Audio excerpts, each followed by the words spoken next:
उत्तर प्रदेश की राजनीति में 2027 विधानसभा चुनाव को लेकर अभी से शतरंज की बिसात बिछनी शुरू हो गई है। लोकसभा चुनाव में शानदार प्रदर्शन के बाद कांग्रेस अब यूपी में अपने राजनीतिक विस्तार की नई रणनीति पर काम कर रही है। सूत्रों के मुताबिक कांग्रेस ने राज्य की करीब 170 ऐसी विधानसभा सीटों की पहचान की है जिन्हें पार्टी ने ए ग्रेड सीटें मानी हैं। ए ग्रेड सीटों का मतलब कि यहां पर कांग्रेस की मुश्किलें कम हो सकती हैं और इन सीटों पर संगठन को मजबूत करने, स्थानीय नेतृत्व तैयार करने और जमीनी स्तर पर सक्रियता बढ़ाने की योजना जा रही है। योजना जो है वो बनाई जा रही है।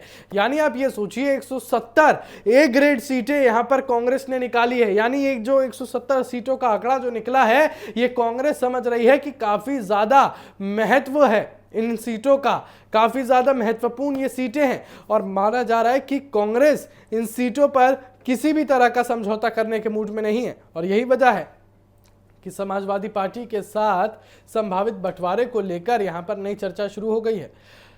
दरअसल पिछले लोकसभा चुनाव में कांग्रेस और समाजवादी पार्टी के गठबंधन ने उत्तर प्रदेश और बीजेपी को कड़ी चुनौती देने की कोशिश की थी और इसी सफलता के बाद यह माना जा रहा है कि 2027 का विधानसभा चुनाव भी दोनों दल मिलकर लड़ सकते हैं। लेकिन अब कांग्रेस का रुख पहले से कई ज्यादा आक्रामक दिखाई दे रहा है। पार्टी नेतृत्व का मानना है कि जिन इलाकों में कांग्रेस का पारंपरिक आधार रहा है, जहां हाल के वर्षों में संगठन मजबूत हुआ है, वहां पार्टी अपनी हिस्सेदारी बढ़ाने की कोशिश करेगी और यही वजह है कि 170 सीटों के चयन को कांग्रेस की भविष्य की चुनावी रणनीति का अहम हिस्सा माना जा रहा है। दूसरी तरफ समाजवादी पार्टी भी यूपी में मुख्य विपक्ष ताकत के तौर पर अपनी स्थिति बनाए हुए है। सपा प्रमुख अखिलेश यादव लगातार पीडीए यानी कि पिछड़ा, दलित और अल्पसंख्यक समीकरण को मजबूत करने में जुटे हैं, लेकिन पार्टी के सामने एक नई चुनौती भी खड़ी होती दिखाई दे रही है।